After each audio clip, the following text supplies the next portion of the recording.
सगळ्या ताईंचे पुन्हा एकदा माझी सई या यूट्यूब चॅनलमध्ये स्वागत आहे। आज म्हणजे गुरुवारचं उद्यापनाचा काल तुम्हाला व्हिडिओ आला आणि आता मी गुरुवारची पूजा सगळं काही आवरून वगैरे म्हणजे नंतर कसं करते तर गुरुवारी मी सगळं काही व्यवस्थित म्हणजे बॅगेमध्ये पॅक करून ठेवायची म्हणजे आपल्या पूजेला काम येईल असं। पण आता नारळ पण विसर्जन करतात तर मी ऐकलं मग तुम्हालाही सांगते ते जर आपण नारळ ठेवतो पूजेसाठी तर ते पण विसर्जन करायचं असतं। तर इथे फळ वगैरे ठेवले होते ते आपण प्रसाद म्हणून खायचे। तर मग इकडे सगळं काही मी पाटावरती रांगोळी वगैरे जे पण मी सगळं काही मांडणी माझी केलेली होती ना तर सगळं व्यवस्थित ठेवून देते। आणि ते रांगोळी वगैरे पण मी एक आहे ना म्हणजे जिथे मी फुलं वगैरे सगळे काही ना पाण्यामध्ये टाकतात ना तर त्याच्यामध्येच एका कॅरीबॅगमध्ये सगळं भरते म्हणजे रांगोळी वगैरे पण आपली अशी बाहेर जात नाही किंवा कचऱ्यात जात नाही तर किंवा मी झाडांना टाकते। तर आता फुलं मला वगैरे सगळे काही पाण्यात म्हणजे विसर्जनासाठी द्यायचं होतं त्यामुळे मी सगळं आता कॅरीबॅगमध्ये ठेवतेच। देवीचे दागिने पण एका प्लॅस्टिकच्या बॅगमध्ये भरून ठेवते म्हणजे जेणेकरून आपल्याला पुढच्या वेळेस पण ते वस्तू उपयोगी येतात। तर ही वेणी पण मी बॅगमध्ये भरली आणि गजरे होते ते मी लावून घेतले देवीचा प्रसाद म्हणून आणि दिवा वगैरे पण लावून घेतलेलं होतं। पहिले हळदी कुंकू लावलं आणि त्यानंतर मग पूजा मांडणीचे सगळे काही म्हणजे सगळं आवरून घेतलं आणि त्यानंतर मग बाकीची कामं आवरली। तर दर गुरुवारी माझं हेच असायचं पण मग जे नारळ असायचं ना मी ते ठेवून द्यायची तेच आपण पुढच्या गुरुवारी पूजेसाठी वापरायचो ना। मग आता हे सगळं काही व्यवस्थित आणि हे मी ब्लाऊज पीस घेतलेला आहे ना तो मी घेतलेला होता तो आता मी म्हणजे शिवून वगैरे घेईल माझ्यासाठी प्रसाद म्हणून मी पण वापरून घेईल असं। तर हे बघा तर ते म्हणजे पानांची जे जुडी असते ते पण मी एका प्लॅस्टिकच्या बॅगमध्ये सगळं भरून ठेवते। अशा 2 पिशव्या भरून ठेवल्या आणि ते आता मामा गेले की कुंदवडीला तिथे सोडून देतात पाण्यामध्ये म्हणजे ते पाण्यामध्ये वाहून जातं। ते हळकुंड वगैरे आहे ना ते माझ्या देवघरामध्ये पूजेसाठी असतात मग ते हळकुंड ते मी देवघरामध्येच ठेवलं आणि देवपूजा तर नंतर आई करणार होत्या फक्त मला पूजा मांडणी आवरून घ्यायची होती। अशा पद्धतीने मी माझी पूजा मांडणी गुरुवारची सगळे काही आवरून घेतलं। तर नारळ तुम्ही हे विसर्जन केलं का कमेंटमध्ये नक्कीच सांगा।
हे बघा इथं आहे तो स्टोर रूम तर काल एका ताईंची होती बांधकामाचा थोडासा व्हिडिओ शेअर कर तर हे बघा तर काढलेला आहे मी।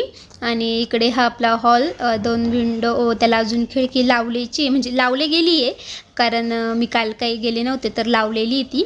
आणि हे बघा इकडे पण छोटंसं जे पूर्ण झाल्यानंतर तुम्हाला सगळं काही व्यवस्थित समजेल तर थोडक्यात तुम्हाला शेअर केलं।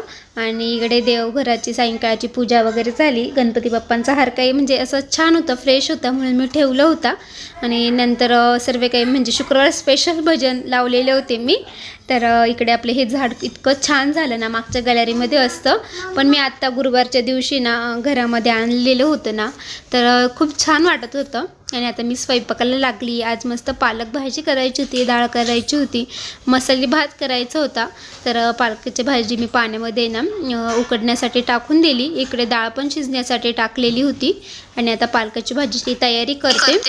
चला तर आता मिक्सरमध्ये ना मी मिरची आणि लसूण सगळं काही बारीक पेस्ट करून घेते। त्यानंतर शेंगदाणे थोडे अर्धे सगळे म्हणजे थोडंसं बारीक जास्त बारीक नाही करत मी थोडे अर्धे सगळे असली की भाजी खूप छान लागते। तुम्ही अशा पद्धतीने करताना ताई नक्कीच कमेंटमध्ये सांगा आणि बोलताना थोडंफार चुकलं तर प्लीज समजून घ्या म्हणजे मी आता करते, पण एखाद्या वेळेस होऊन जातं ना, त्यामुळे चला तर मस्त सगळे आवडीने खातात.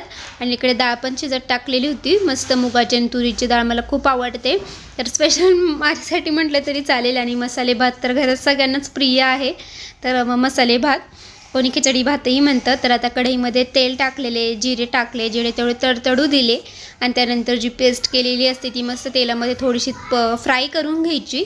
आणि त्यानंतर आपला पालक असतो ना, तर तोही मिक्सरला दळून घ्यायचा आणि त्यामध्ये टाकायचा चवीपुरतं मीठ. अशी पटकन आणि झटपट होणारी पालक भाजी.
तर ताई बोलल्या की आता मी मसाले भात करते. मग इकडे ना ताई मसाले भात करत होत्या त्यांच्या पद्धतीने. मग त्यांनी कुकरमध्ये मसाले भात लावून दिला आणि त्यानंतर मग आपल्या साईडची नाटकं सुरू झाली. नाटकं म्हणजे मला डान्स करायचा आहे, माझा व्हिडिओ काढ, असे.